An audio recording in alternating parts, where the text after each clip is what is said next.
Hello everyone, welcome back to our channel. Today I, Surbi Goel, is going to give you a brief on the case on negligence not amounting to misconduct. The case name is RM versus AR and PM. Fact of the case are complainant's case. Complainant entrusted to the respondent certain files and records for filing of two cases. These cases were to be filed against the stock exchange and a company for not delivering shares to him as per the agreement. These two files contained very important records.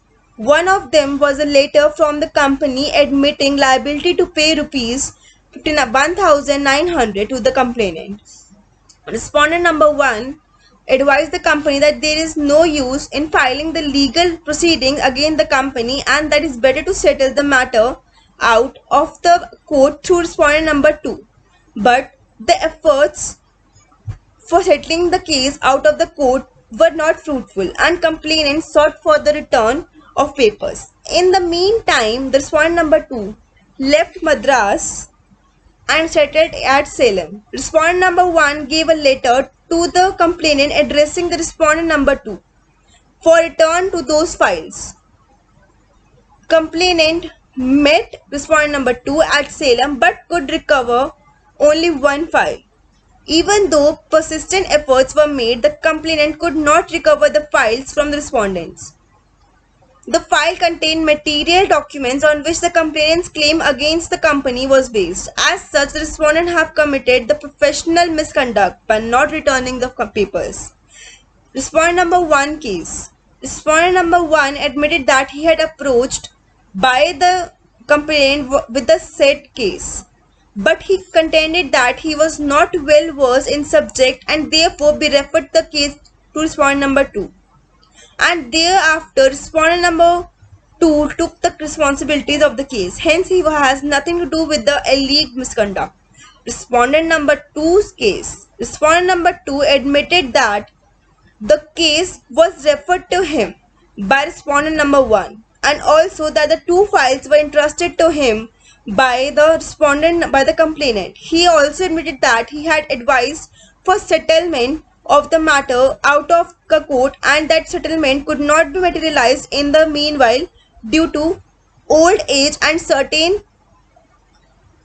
problems. He had to leave Madras once for all and settle at Salem. Therefore, the complainant approached him and sought for return to the files. He returned to the first file but could not trace the second one. He searched his office thoroughly and also got the office of the respondent number 1 and searched thoroughly. Respondent number 2 categorically stated that respondent number 1 was in no way involved in the case, but for the fact that the case came to respondent number 2 through the respondent number 1, he stated that allegations made against respondent number 1 were absolutely incorrect. Respondent number 2 also stated that he did not conceal any file and at the age of 70 years he had no necessity for doing so. First file contained all the material documents and at the second file did not contain any material documents. All the material documents on which the claim of the complainant was based were returned to him and hence there is no case of misconduct against him also. So, in the proceedings, complainant examined himself as his witness and his examination in chief was recovered. The case was posted for his cross-examination but he did not present himself for cross-examination. The complainant was absent before the SBC on many occasions earlier also. Keeping in view the nature of allegations made by the complainant against the respondent and his conduct before the DC of the SBC, the SBC dismissed the case for default. The complainant could have filed an allegation before the SBC itself for restoration of the complaint, but he chose to prefer appeal against the order of the SBC.